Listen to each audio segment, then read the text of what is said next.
Bienvenidos una vez más a Hablo Solo, gracias por estar, gracias por hacer clic, les damos la cordial bienvenida a este podcast, a este ciclo de charlas, de diálogos, de entrevistas, de conversaciones, en una nueva edición, en una nueva entrega. En esta oportunidad recibimos a Pilar Moreno. ¿Quién es Pilar, nuestra invitada de hoy? Pilar es PhD en Ciencias Biológicas, profesora adjunta en la Facultad de Ciencias de la Universidad de la República e investigadora del Instituto Pasteur. De buenas a primeras, la trayectoria profesional de Pilar cambió drásticamente cuando se confirmaron los primeros casos de COVID en Uruguay. A partir de ese momento, junto con otros virólogos e investigadores de los institutos donde participa, se dedicaron de lleno a estudiar este nuevo virus que nos acecha a todos, y por supuesto que de eso vamos a hablar, de la pandemia, de cómo estamos, de los desafíos que ha tenido la ciencia, de lo que es la ciencia en Uruguay, de su futuro, de su potencial desarrollo, del enorme capital humano que tenemos, de sus desafíos personales y de muchísimas otras cosas. Los invitamos a seguir y a disfrutar de Pilar Moreno en este Hablo Solo. Muchas gracias.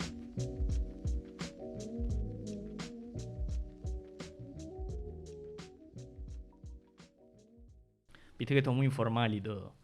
Pilar Moreno, ¿dónde estabas el viernes 13? Viernes 13 por algo, ¿no? Viernes 13. Viernes 13 de marzo de 2020. ¿Dónde estabas? Estaba en el laboratorio.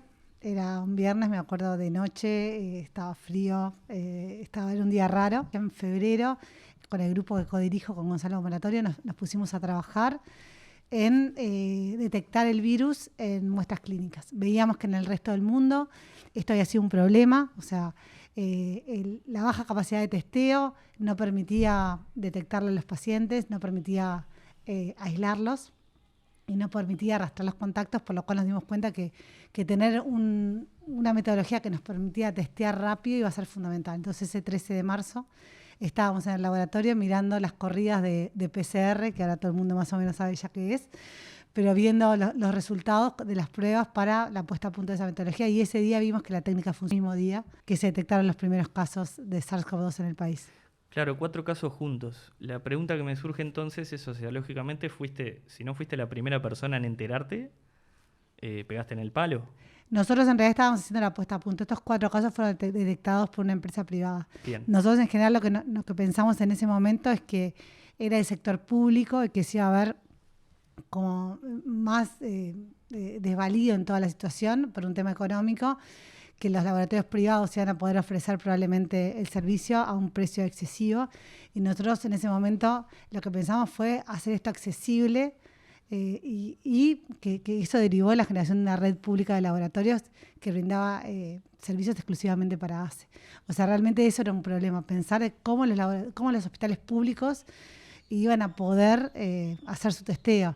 Y bueno, y mediante esta metodología y mediante la financiación que se consiguió por el Fondo de Convergencia Estructural del Mercosur, nosotros pudimos no solo desarrollar el kit, eso con apoyo de ANI, y después conseguir financiación. Al día de hoy creo que llevamos más de 300.000 test entregados a los laboratorios de hospitales públicos. Y el trabajo no solo involucró darle los reactivos, sino también en todo el proceso de ese primeros 2 meses, desde marzo hasta fin de mayo, principio de junio, estuvimos trabajando en hacer la transferencia tecnológica de esta metodología a los hospitales.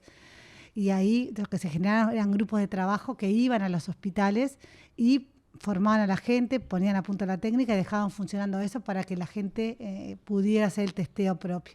De hecho, en esta red que se terminó montando, estaba formado por laboratorios de hospitales públicos, por laboratorios académicos de investigación de la UDELAR, y el Instituto Pasteur, de hecho, redireccionó todos sus laboratorios a hacer testeo. O sea, llegamos a tener una red de laboratorios con 9 laboratorios, 6 en Montevideo y 13 del interior. Los 3 del interior eran de la Universidad de la República, en las regionales, en la Regional Norte en Salto, en Tacuarembó y además en la Regional Este en el Cure de Rocha. Y los 6 en Montevideo era el Instituto Pasteur, que directamente cerró sus puertas para hacer testeo, y después 5 hospitales públicos. Y lo bueno fue que en ese momento, estamos hablando de que al inicio estábamos hablando de 200 test por día. Claro, sí. Cuando pasamos los 1000 fue un hito, me acuerdo. Exacto. Era un primer objetivo, ¿no? Totalmente. Nos planteábamos llegar a los 1000, o sea, nuestro modelo en ese momento era Corea del Sur, y ver cuántos test había que hacer para estar medianamente... Me quemaste una pregunta, mirá. ¿Qué países vieron ustedes como modelo? Porque esto no llega tarde, si se quiere. Los primeros casos nuestros en marzo, corregime si me equivoco, ya tienen a Italia con el norte del país creo que en cuarentena obligatoria, ya tiene el virus bastante esparcido en Asia. Entonces, ¿fue una ventaja para nosotros, asumo? Exactamente, ganamos tiempo. Era como tiempo. tener información del futuro. O sea, nosotros estábamos viendo lo que pasaba en el resto del mundo. Es importante aclarar esto porque viste que se habló de mucha gente que trajo el virus, no quiero ponerle nombres porque ya todos sabemos, pero esto iba a pasar, iba a llegar, era evidente. O sea, ustedes desde el punto de vista científico, digamos, y desde el conocimiento histórico de las pandemias previas o del manejo de enfermedades, virus y demás, era inminente que entre un primer caso, ¿no? O sea, nunca estuvo la posibilidad de decir, no, vamos a blindarnos y esto no va a entrar. Es que lo que pasa es que eso imposible. es una utopía. Claro. Exactamente. Digo, si fueras Nueva Zelanda, te la llevo que es una isla, que muchas veces la ponemos de ejemplo, nos gusta poner Nueva Zelanda de ejemplo en muchas cosas.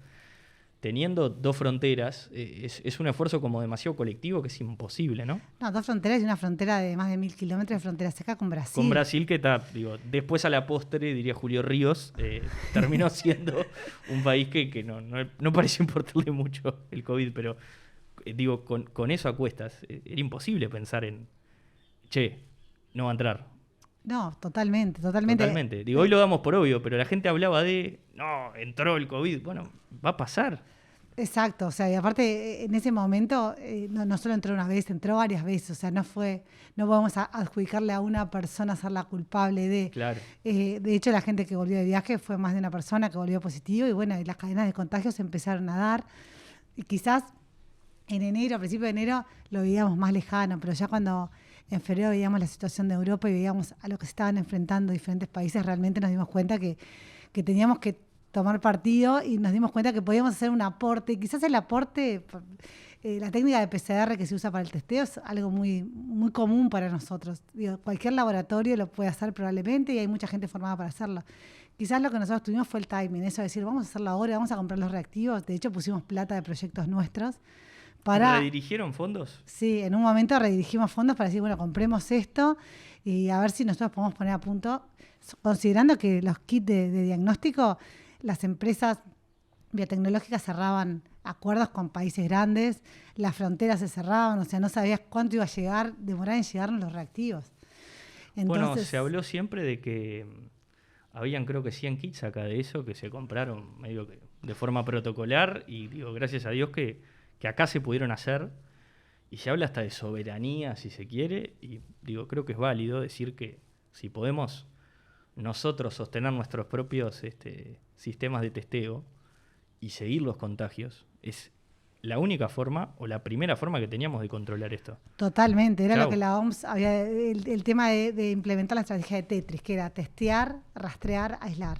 Y para eso el testeo era fundamental. Entonces, en ese momento sí el Ministerio de Salud Pública contaba, como decías, con un poco más de cientos de test para implementar que realmente era nada. Y hacer un test tenías que tener todos los síntomas y estar prácticamente con respirador en una cama. Exactamente. Porque hoy que tenemos, ahora tenemos hasta los test rápidos y hacemos 2 test a alguien, digo, obviamente que el tiempo y vivir con la pandemia, y ahora vamos a eso, nos cambió un poco y nos adaptamos. Digo, vamos a hacer fiestas, que era impensado. No, totalmente. Digo, pero sí, fuera del fue timing. Yo creo que fue en el momento justo, y es eso, en lugar de ir a comprar, siempre con Gonza, una de las cosas que plantea, en lugar de ir a comprar el auto 0 kilómetros, que era el kit, nosotros fuimos a buscar los repuestos y lo armamos. Claro. Y eso creo que hizo la diferencia. Y sí, hablamos como de independencia. Nos pudimos ser independientes de esas grandes empresas, en definitiva. El Mahindra nuestro, de los test. Exacto. Pero es clave eso. Yo creo que en ese momento fue clave. Quizás uno con el tiempo empieza a perder la dimensión que tuvo, pero realmente el aporte que se hizo desde la ciencia, y sobre todo no solo el aporte, sino eso que la gente pudiera percibirlo. Que a veces es difícil percibir, que la gente entienda o comprenda la importancia de lo que uno hace.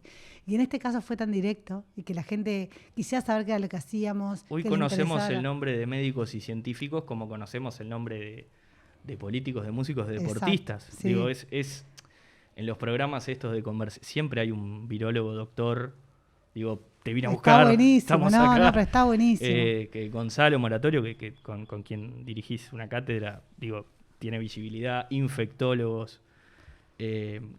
¿Es el lado bueno de esto? Si es que le podés encontrar un lado bueno, hay gente que dice, no hay nada que festejar, está claro. Pero digo, aprovechá porque la ciencia era un mundo medio oculto para mucha gente. Yo creo que la pandemia obviamente trajo muchas cosas malas, pero también trajo algunas cosas buenas. Y obviamente creo que la visibilidad que tuvo la ciencia y el reconocimiento que tuvo la ciencia en el país fue una de esas cosas buenas. De las pocas cosas unánimes, o prácticamente unánimes, que es difícil ver hoy, ¿eh? Sí, totalmente. Es muy jodido. En un mundo tan partido al medio, en un país tan partido al medio, que todos se puedan alinear atrás de algo es sumamente... Pero viste que la propia ciencia dijo, y que es increíble, que está estudiado en modelos, o sea, los países con mayor fractura o fragmentación político-partidaria o ideológica son quienes más dificultades tuvieron para enfrentar la pandemia, por la dificultad de tener una unidad a la hora de encarar soluciones. Y esa grieta la cierra la ciencia, me atrevo a decirlo, ¿no? Y sí, en el primer año creo que uno de los secretos de por qué a Uruguay le fue tan bien fue que los políticos, los científicos, todos, o sea, las instituciones privadas, públicas, todos se alinearon atrás de un fin común. Y eso realmente fue algo a destacar. Me parece que eso fue algo que hizo que Uruguay pudiera manejar la pandemia de un lugar que lo llevó a buenos resultados. Después, obviamente, con el tiempo empezaron a haber fracturas. Hubo factores, desgasta. Hay desgaste, digo. Pero me parece que uno de los grandes secretos que tuvo Uruguay fue eso y que no hubo, de hecho, al inicio de la pandemia, o sea, creo que hasta el sistema político, que es lo que a veces más fraccionado está o más polarizado está, se dieron cuenta que había que salir adelante todos juntos. Y sobre todo se interesan en tu trabajo, porque capaz que el político, y no por hacer demagogia de que el político, porque habrá buenos políticos o gente que se interesa también, totalmente, pero que vienen capaz que acá, que estamos en el Centro de Investigaciones Nucleares, lo tengo que decir porque es increíble este lugar, gracias por invitarme, vienen a cortar la cinta, capaz, o los ves en la foto final, y que estén en el proceso, en el durante, que capaz que se comunique alguien con ustedes, que les diga qué necesitan, cómo les puedo ayudar, qué pueden hacer. Creo que tiene que haber sido también algo nuevo para ustedes. No, totalmente. En realidad, mismo la relación con el Ministerio de Salud Pública fue una relación desde el inicio de la pandemia que fue muy fructífera. O sea, creo que amalgamamos bien el trabajo y pudimos ver las necesidades que el Ministerio tenía, ver desde dónde nosotros podíamos ayudar. Y eso realmente creo que hizo que nuestro trabajo se llevara de la mejor forma posible. Y eso es algo que generalmente no pasa. Habitualmente lo cierto es que no había demasiado interés en la ciencia ni en lo que hacían los científicos en el Uruguay. Creo que a partir de esto la situación cambia y se ve la capacidad que hay, y creo que en el momento que la ciencia tuvo que estar y tuvo que cumplir, demostró que podía, y sobre todo demostró que hay muchos recursos humanos jóvenes. Eso. Que tienen ganas de trabajar y de hacer las cosas bien, y eso me parece que es importante que se visibilice. Hay una variedad de virólogos, infectólogos. Uno no sé por qué piensa que Uruguay, siendo un país chico, a lo sumo hay uno, un gurú, ¿viste? Vamos a buscarlo al oráculo. Y hay equipos de trabajo grandes con muchas personas. No, pero te voy a decir una cosa, en el tema del testeo, en el Instituto Pasteur, cuando el instituto decide reconvertir el instituto en un centro de testeo, en realidad era el inicio de la pandemia, todavía no sabíamos mucho cómo nos iba a golpear, y empezamos a organizar con un sistema que permitía el testeo diario, todos los días de la semana, de lunes a domingo. Y en toda esa estructura se incorporó gente de las más diversas áreas que vos te puedas imaginar. O sea, no estamos hablando solo de virólogos o infectólogos, estábamos gente que trabaja en parásitos, gente que trabaja en enfermedades ciliares, gente que trabaja en neurología. Me quemaste otra pregunta, porque... Perdón. No, ¿cómo perdón? Al contrario, es lo lindo. Lo lindo es porque, así como viste que se habla de economía de guerra, más allá que esto no es una guerra, porque los médicos, y que creo que tienen razón, no está bueno compararlo con una guerra, porque no es lo mismo, pero sí el hecho de abocarse directamente a esto. ¿Qué hacías antes? Porque nos pasa con muchas personas que hoy asociamos directamente al manejo de la pandemia, muchos científicos integrantes del GACH, y los que no somos del palo, te llama la atención y decís, ¿cuál era tu línea de trabajo antes? ¿O en qué investigación estabas? ¿O qué estaban haciendo? Porque también digo, ¿de dónde salen estas personas? Que de repente uno ve y dice, mirá las soluciones que inventan. La verdad que la gente que trabajó, por ejemplo, en el testeo salió de todos lados y de las demás diversas formaciones y de las más diversas edades. Y eso creo que fue de las cosas lindas que vimos en la pandemia. Nosotros particularmente el 13 de marzo, que pusimos a punto el test de PCR acá en el laboratorio, que después vamos hasta abajo y lo conoces. Sí, por favor. El 15, que era un domingo, nos juntamos con Gonzalo a ver cómo íbamos a seguir a partir de ese día, con qué grupo íbamos a seguir trabajando, porque también había gente que capaz que tenía más riesgo, teníamos una de nuestros estudiantes estaba embarazada, entonces, pero bueno, ¿cuál iba a ser la dinámica a partir de ahí? Y lo cierto es que nosotros paramos de hacer todo lo que hacíamos hasta ese momento para dedicarnos a trabajar en SARS-CoV-2. O sea, en ese momento paramos todos los proyectos de investigación que teníamos, que eran en otras temáticas, obviamente en temas virales. O sea, nosotros, el laboratorio se trabaja fundamentalmente en todo lo que es evolución de virus ARN, o sea, de virus que tienen como material genético ARN, como tiene el virus de SARS-CoV-2, como tiene, por ejemplo, tenemos líneas de trabajo en hepatitis C, que trabajamos durante muchos años. Es una línea que hemos trabajado también mucho con la clínica, estudiando las variantes de hepatitis C que circulan en el país y que pueden ser resistentes a drogas antivirales directas. Teníamos una línea también de todo lo que son arbovirus, todo lo que son virus transmitidos por mosquitos, como dengue, zika, chik. Que parecía ser el quilombo que se podía venir, ¿no? Exacto. De hecho, incluso me acuerdo en un momento, y te voy a hacer una anécdota de mi propio ser hipocondríaco, pero cuando empezó la pandemia, que había propia gente de salud pública que decía, no, el problema va a ser el dengue en realidad. Y sí, yo me acuerdo de estar en el fondo de mi casa la primera semana de confinamiento, se posa un mosquito con manchitas blancas, que similar a la Aedes aegypti. Yo entro corriendo a mi casa y le digo a mi padre enloquecido, hay dengue. Que ni siquiera tampoco es el dengue, o sea, es la enfermedad. Todo mal, todo lo que no tengo que decir lo dije. Pero viste, era una señora asustada. Hay dengue, y me dice, pero vos estás loco. Y obviamente está la manija de la pandemia. Pero volviendo al inicio, parecía ser como el problema, ¿no? Exacto, sí, se esperaba que alguna de las arbovirosis que ya estaban circulando en Sudamérica, dengue, zika, chikungunya, o sea, de algún momento pudieran emerger en nuestro país, y lo cierto es que terminamos con un problema bastante mayor, con un virus que emergió en China, un virus respiratorio, que rápidamente se expandió. Y bueno, y obviamente nos llegó últimos porque estábamos lejos, pero básicamente nos llegó como todo nos llegó tarde, es la historia nuestra, pero llega. Pero llega. Llega. Lo importante es eso. Exactamente. Che, ¿le vimos la peor cara a la pandemia? O sea, no te pido la del periodista deportivo que te juegues un pronóstico, porque estamos, o sea, de acuerdo que hay nueva cepa, la famosa Delta. Los virus mutan, lo hemos entendido con el tiempo, pero teniendo hoy mayores barreras de defensa, porque tenemos las benditas vacunas, tenemos las medidas no farmacológicas.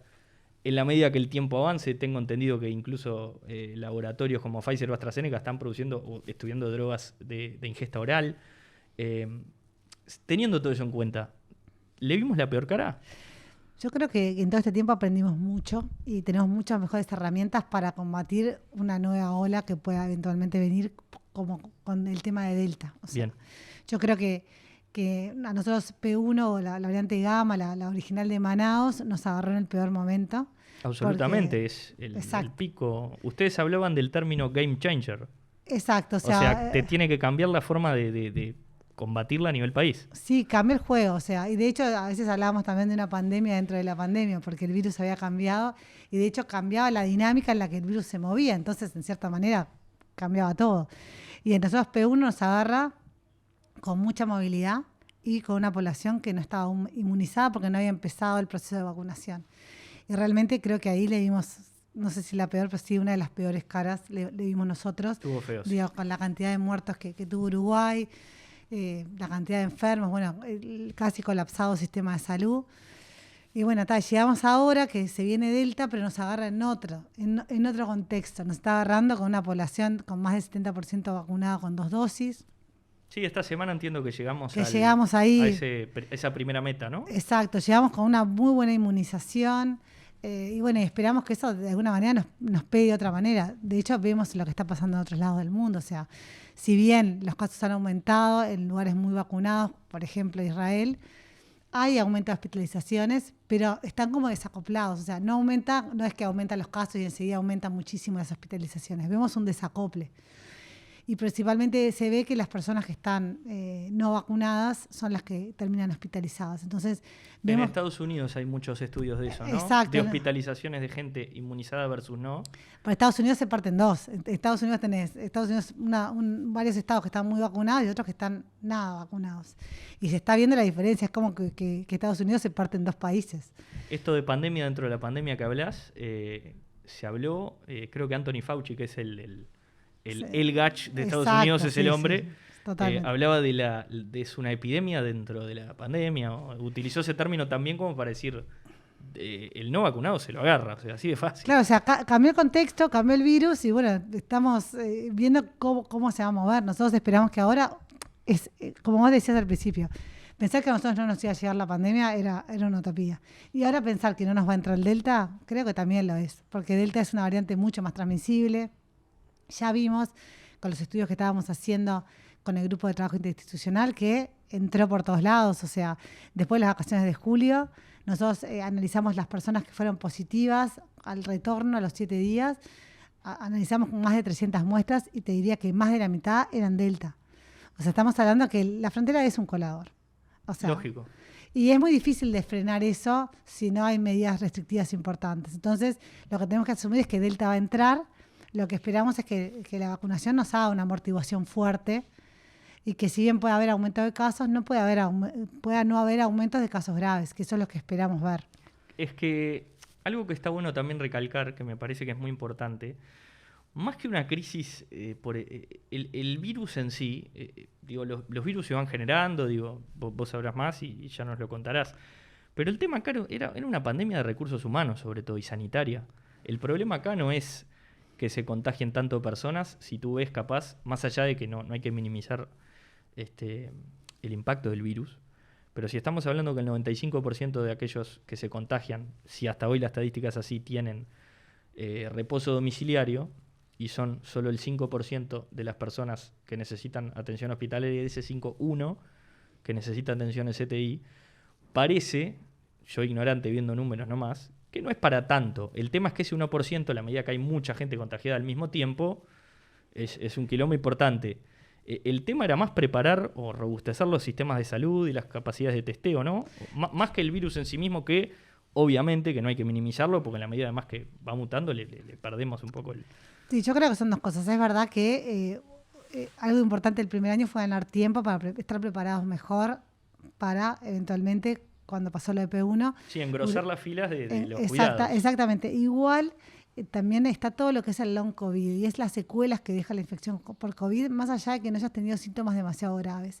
Y eso es algo que también es importante tener en cuenta. Mismo se ve en adolescentes, o sea, después la falta de memoria a corto plazo, la falta de concentración, o sea, hay un montón de efectos que se están evaluando y que el tema es que nosotros aprendemos en tiempo real. O sea, esto pasó y nosotros vamos aprendiendo día a día y es verdad, a veces lo que uno dijo hace un año y ahora capaz que ya no se aplica tanto. Pero con los propios tapabocas que tenemos puestos se habló al principio de que no era necesario y que le estábamos, hasta éramos paranoicos, que le estábamos sacando insumos de trabajo. Exacto. A enfermeros, tisaneros, médicos y hoy sos un inconsciente si no lo estás usando.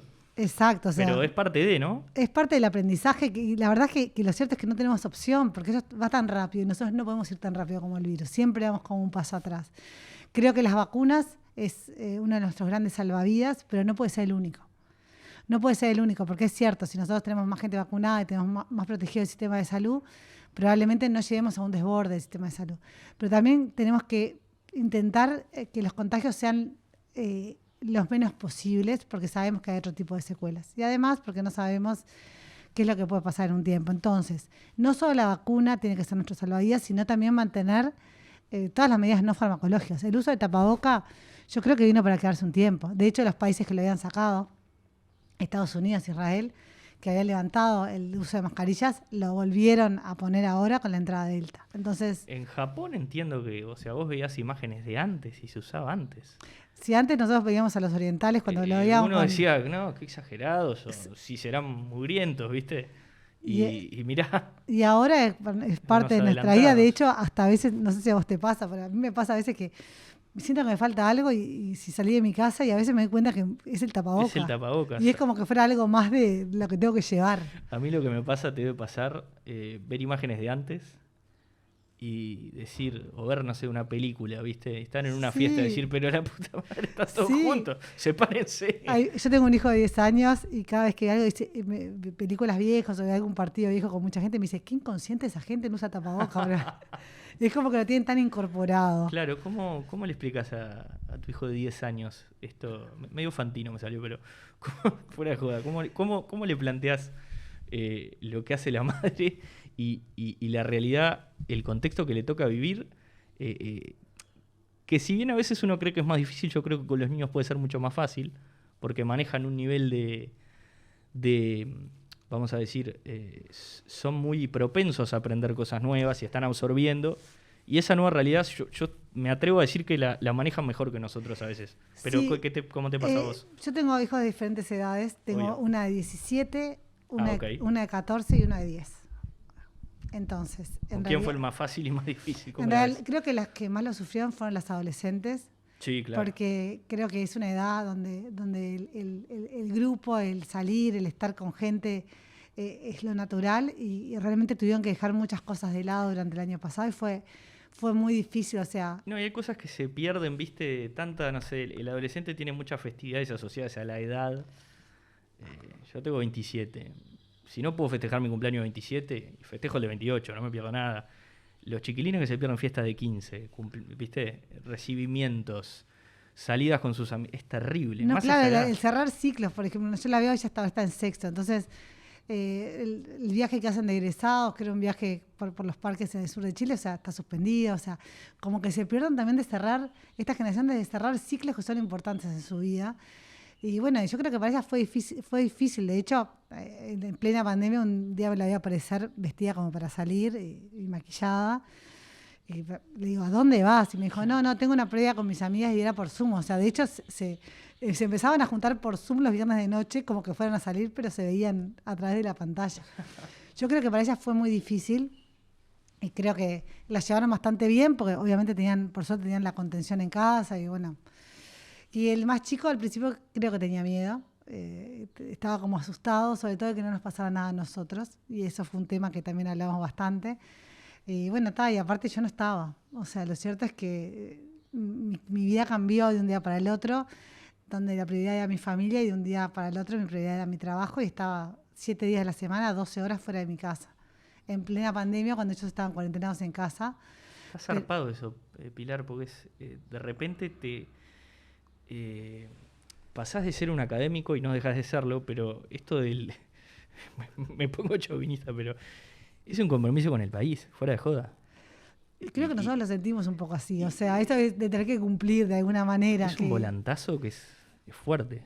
Pero estuvo, en lo personal, estuvo buenísimo, me hizo, no sé, la sensación de vibrar mucho con lo que haces, de sentir que tenés un compromiso que tenés que cumplir y nada, y de ver de toda la gente que se te acerca, que quiere trabajar y quiero trabajar con ustedes y eso fue, la verdad, creo que es algo que no voy a volver a vivir. Creo que la vida nos dio esta dentro de esto malo, esta oportunidad. Es el Sudáfrica 2010 de la ciencia, capaz. Bueno, pues. Esta oportunidad de recuperar el amor, viste que la selección no era muy querida y es el volantazo. Yo futbolizo mucho, te pido disculpas. No, yo Estuve sí. casi 30 minutos sin futbolizar, es un montón. Pero, che... Igual yo me gusta mucho el fútbol, así que podés futbolizar tranquila. Entonces, tranquila. no, la agarramos bien. Obvio. Impecable. No te voy a preguntar de qué cuadro sos porque no vamos a generar una polémica ahora. No vamos a engrietar, estamos hablando de juntar. Aparte yo estoy en el peor momento de lo futbolístico. Yo no estoy tan mal por eso, me parece que... Y de plaza no soy, así que creo que se entendió. Te decía, me comentabas algo antes, fuera del aire, es grabado pero me gusta decir fuera del aire. Algo así como 40% de personas aumentó la cantidad de inscripciones en ciencias este año. Ciencias aumentó de forma significativa. Las inscripciones casi un 40% más de inscriptos este año. Que realmente, creemos que es consecuencia de la visibilidad que tuvimos de cómo... Es consecuencia directa, o sea, totalmente. Es lógico, así como los casos bajan porque la vacunación es clara la incidencia, porque no hubo una disminución de movilidad, no hubo, viste... Acá es claro que, o sea, son ustedes que le empiezan a poner rostros al quehacer diario de la ciencia, de lo que te decía, de alguien que no entiende, que al principio es como, ¿qué hacen o qué hace una persona en un laboratorio? Y le pones cara y le pones le pones rutina, le pones 8 horas. Mirá lo que hacen, mirá el impacto que tiene. No, eso está buenísimo. Para mí, aparte, una de las cosas que con el tema de la exposición y eso, que a mí me costaba, yo te contaba eso, que no me gustaba mucho salir, me costaba un poco más, pero también que salir y mostrar y que la gente le pueda poner cara, y sobre todo siendo mujer, que puedan ver, o sea, para mí vos no te imaginás a veces haciendo algo hasta que no ves a otra persona que lo hace. ¿No? Con las dificultades, que, o sea, no lo digo desde un lado exitoso, sino desde del lado de que trabajo en esto, de que tengo dificultades, de que me gusta lo que hago y que puedan ver, como puedan identificarse en alguien. Me parece que la visibilización de los científicos ayudó mucho a que los chiquilines se pudieran visibilizar y podían imaginarse haciendo lo que nosotros hacíamos. Y eso creo que ayudó también a que la gente se volcara hacia la ciencia, capaz que si estaba un poco en duda, o ver de que hay oportunidades. Si bien obviamente es un camino difícil, quizás ver que hay mucha gente trabajando en esto y que puede haber oportunidades para un científico. Es muy importante eso que decís, porque yo crecí, y digo, el nexo de la charla lo hizo un amigo mío que ha pasado por este podcast y con quien hemos hablado largo y tendido del tema. Bruno Panuncio, después lo referiré a los capítulos que hicimos con él. A Bruno siempre le decíamos nosotros desde la total ignorancia, loco, ¿te vas a meter en ciencia? ¿Te imaginás viviendo fuera del país? Era una pregunta directamente asociada a su elección y a su vocación. Y no tiene que ser así. O sea, si quiere hacerlo bien, bienvenido. Gonzalo Moratorio entiendo que estuvo fuera, vos quizá hiciste algo fuera, no sé, me contarás, pero ¿por qué tenía que ser la primera pregunta? ¿Y por qué no decir, che, acá, o sea, se puede vivir y desarrollar acá trabajos, viste, investigaciones? Sí, yo igual creo que, o sea, es verdad, o sea, no tiene que ser inherentemente irte afuera. Creo que la parte de la formación hacerla afuera yo no la hice, yo tomé otra decisión, me quedé acá.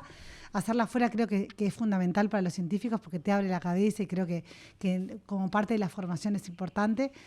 El problema que tiene la inserción laboral es que hoy en día la gente egresada de ciencias, la inserción que puede tener es en un instituto de investigación o en la misma UDELAR. Entonces eso restringe mucho la inserción laboral. Era un poco lo que decía Arim en la entrevista que le hicieron ayer que hablamos antes del... Sí, claro. Él estaba muy contento con el aumento del 40% de la matrícula en ciencias, pero le preocupaba. ¿Por qué? Porque nosotros necesitamos de alguna manera después generar espacios para que esa gente se pueda insertar laboralmente y no necesariamente tenga que ir. Hay un segundo desafío asociado ahora. Totalmente. Que es darle ese trabajo que vienen a buscar.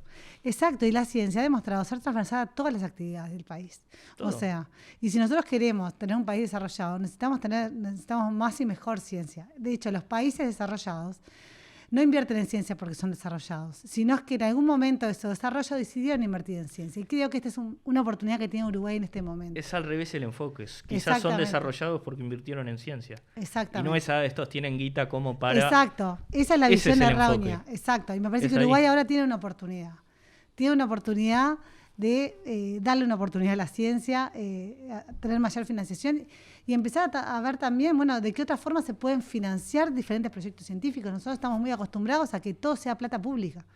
Y bueno, quizás es la hora también de cambiar un poco ese paradigma y pensar en los Estados Unidos, que es pública-privada en muchos aspectos. Hay un sector privado robusto en Estados Unidos. Las vacunas no vienen de la salud pública en el mundo, vienen de laboratorios. Digo, más allá de que sé que el Estado puso guita y está todo bien, pero digo, hay como vos decís, un acople entre ambos y una asociación y hay una cartera de opciones mucho más amplia. Digo, podemos tratar a nuestra manera de pensar en algo similar, ¿no? Claro, de conseguir inversiones privadas que puedan potenciar las investigaciones. De hecho, hay un proyecto de startups en el Instituto Pasteur de Montevideo que se llama Lab Plus, que es un Venture Capitals, que la idea es, tienen un fondo de financiación y, bueno, seleccionar empresas biotecnológicas para financiar y, bueno, y la idea es un poco por ese lado, o sea, que la gente no necesariamente si egresada de ciencias tengas que ser docente de la universidad.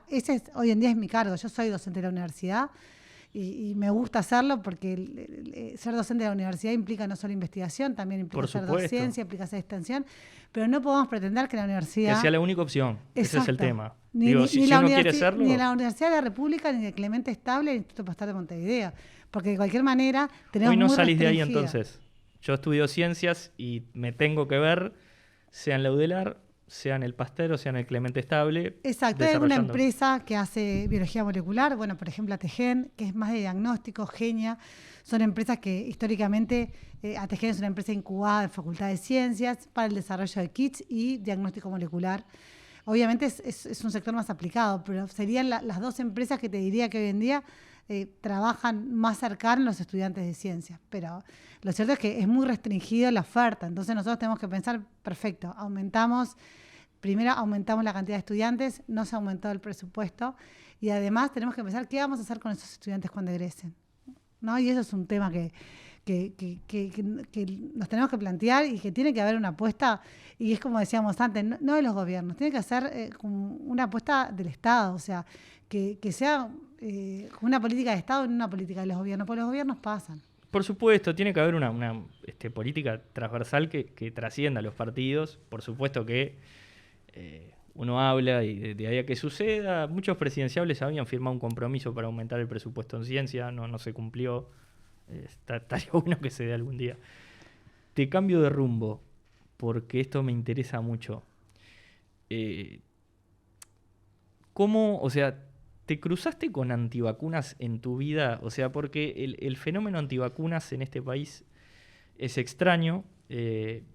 No sabemos, son muchos, son pocos, dónde están, quiénes son.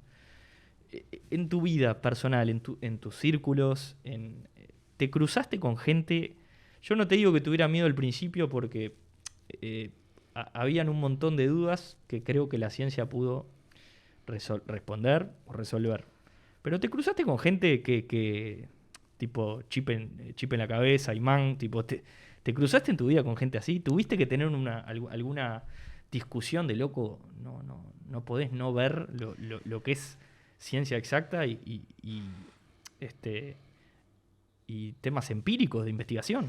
No, la verdad que así directamente no, y también eso está bueno, es distinguir también de todo lo que son las antivacunas, de que hay gente que quizás no se vacunó porque tiene miedo, porque no termina de entender, y está bueno diferenciar eso. Quizás sí me encontré con gente que no se quería vacunar, pero porque tenía miedo, porque no entendía algunas cosas, y me parece que eso es válido. Exacto, yo hago la salvedad. Mira, mi hermana estudia medicina y siempre me dijo eso, con mucho tino, y hago mías sus palabras, porque ella me decía, yo entiendo que alguna gente tenga miedo, le genere dudas, porque hay una velocidad que no hay en otras vacunas, es una vacuna nueva, no deja de serlo, por más que hay un montón de vacunas que nos damos toda la vida, etcétera.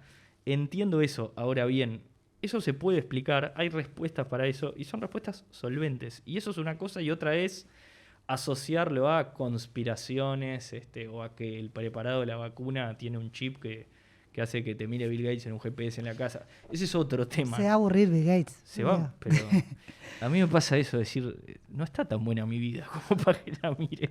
Yo no tengo tanta cosa que hacer que Ojalá tuvieras autoestima. Digo, si Bill Gates me quiere seguir es por algo.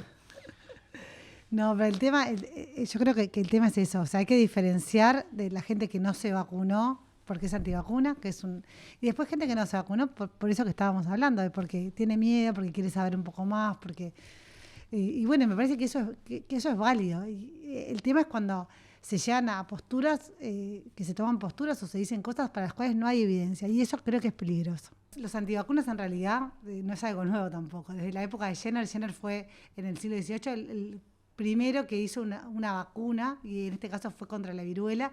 Básicamente él observaba que las ordeñadoras que se exponían a la viruela vacuna generaban pequeñas, ampollas en sus manos, y él sacaba el líquido de las ampollas y los inyectaba en personas sanas.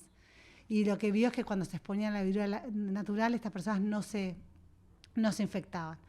Jenner fue muy resistida en esa época. Y de hecho, si vamos a pensar la palabra vacunación, viene el experimento de Jenner, porque Pasteur en honor a Jenner le pone vacunación, porque viene de vaca, que es... Sí, o sea, la palabra no tiene una etimología en latín que viene de vacuni. O sea, no, viene el experimento de Jenner. Y de hecho en esa época, de hecho lo podés buscar en internet, las imágenes que muestran a Jenner vacunando y cómo la gente empieza a tomar caracteres vacunos, o le crecen cuernos. Che, es impresionante eso. Tenía alguna idea medio básica, no lo tenía así como lo contás. Volviendo un poco al principio, esto del cambio constante y de que estamos todo el tiempo aprendiendo de este virus, estamos todo el tiempo, viste, buscando respuestas. ¿Cómo trabajan con esa presión? Que me imagino que ahora con otra tranquilidad, si se quiere, pero ¿cómo trabajás contra reloj cuando quizá la investigación científica tiene sus propios tiempos y el apuro capaz que no era tan parte de la rutina? Hoy trabajar contratiempo con necesidades estatales de proveer resultados y demás. ¿Les costó mucho adaptarse a eso? ¿Cómo fue eso? No, yo creo que al inicio fue un desafío y se dio naturalmente. O sea, era como que todos estábamos tan conscientes de lo que podíamos aportar que creo que nadie en el momento fue parte natural del proceso que se vivió. Obviamente es una responsabilidad, pero lo vivimos, ya te digo, hasta de alguna manera como agradecidos con el lugar donde quedamos en todo esto. Entonces, sí es una presión, sí, obviamente uno está presionado, sobre todo de que las cosas salgan bien. Yo soy claro. de que hacer las cosas, hacerlas bien y que tenga un impacto. Y bueno, creo que el primer hito que fue el 1 de mayo, que fue cuando nosotros ahí presentamos el kit, nosotros a partir del 13 de marzo seguimos trabajando, nos financió ANI para hacer el desarrollo del kit en conjunto UDELAR, Pasteur, ATGEN, y bueno, y ese mes y medio fue de locos hasta el 30 de abril que presentamos el kit de diagnóstico molecular para SARS-CoV-2. Ese mes y medio, digamos que fue muy intenso, y si no había tiempo para otra cosa, y se sentía la presión de que teníamos que llegar. Creo que llegado a eso, viendo que todo el trabajo que hicimos redundó en el kit, ahí como que aflojamos un poco. No, y el kit es fundamental para el manejo de la pandemia. Se llegó a decir en un momento, no sé si te acordás, nosotros acá llegamos a poner al principio con el famoso brote del casamiento, que digo, como todo brote, al principio había un montón de casos y además teníamos, no sé, 20, 25 casos, y en el mismo momento, ponele, Argentina tenía 18 casos diarios, y comparábamos los manejos de pandemia, y mucha gente decía, no, mira, Argentina tiene menos casos, y nadie terminaba de entender la dinámica de Argentina, miren que está testeando poco, y Argentina por testear poco, de hecho hasta hoy no testean muy bien, le pierde el rastro, mucho más rápido que nosotros, que capaz que le perdemos el rastro cuando entre una cepa nueva que nos barre. Claro, nosotros dentro del primer año, dentro de los primeros meses de la pandemia, nosotros pudimos hacer rastreo bien y pudimos contener los casos. Y eso tiene una directa relación con directa relación. Y es cierto eso que decís, que también me parece que está bueno, cuando a veces decimos estamos mejor que o peor que. En realidad, nosotros tenemos que comparar con nosotros mismos. Con nosotros mismos, totalmente. Porque las realidades de los demás, o sea, no sabes si testean lo mismo, no sabes si reportan lo mismo, no sabes, o sea, yo creo que Uruguay durante todo este tiempo, yéndonos bien o yéndonos muy mal como nos fue, tuvimos una cabal idea de cuál era la realidad en la que estábamos viviendo, y eso no es poco. Yo creo que nosotros nos tenemos que comparar con nosotros y con nadie más, o sea, no es cómo están los demás, cómo estamos nosotros en referencia a los demás, porque los datos no son los mismos, porque las situaciones no son las mismas. Nosotros nos tenemos que comparar con nosotros y tenemos que mejorar con respecto a nosotros, y creo que en este momento hemos mejorado con respecto a la ola que tuvimos de P1, que realmente nos pasó por arriba, y también tenemos que aprender de eso. Y aprender nosotros ahora estamos viendo nuevamente noticias que nos vienen del futuro. O sea, estamos viendo lo que pasa en Israel, lo que pasa en Estados Unidos. Y yendo al fútbol es como que vayas a una serie de penales y sepas para dónde va a patear cada jugador. Ya sabés. Vos podés elegir tirarte para el otro lado. Claro. Pero vos tenés una ventaja. Creo que nosotros tenemos una ventaja y tenemos que aprender de eso. ¿Cómo vamos a ser pioneros en el cruce de las plataformas de vacunas que estamos usando, no?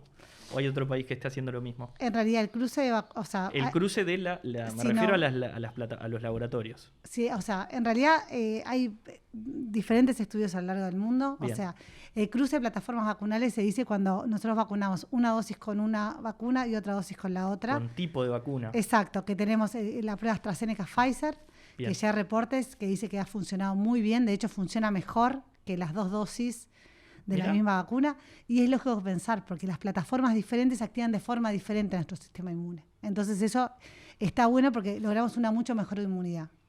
En el caso de Uruguay hizo vacuna homóloga, o sea, vacunó con 2 de Pfizer o 2 de Sinovac, y va a dar un refuerzo con Pfizer. Bien. Sobre los refuerzos, está Israel, que está dando con Pfizer, pero ellos dieron 2 de Pfizer y están dando una tercera con Pfizer. Van a seguir con la misma. Y después está Turquía, Indonesia, Tailandia, algún país más del sudeste asiático que vacunaron con Sinovac y están haciendo la tercera dosis con Pfizer. Ah, también. Ellos están haciendo esas pruebas, ellos ya empezaron a vacunar con la tercera dosis.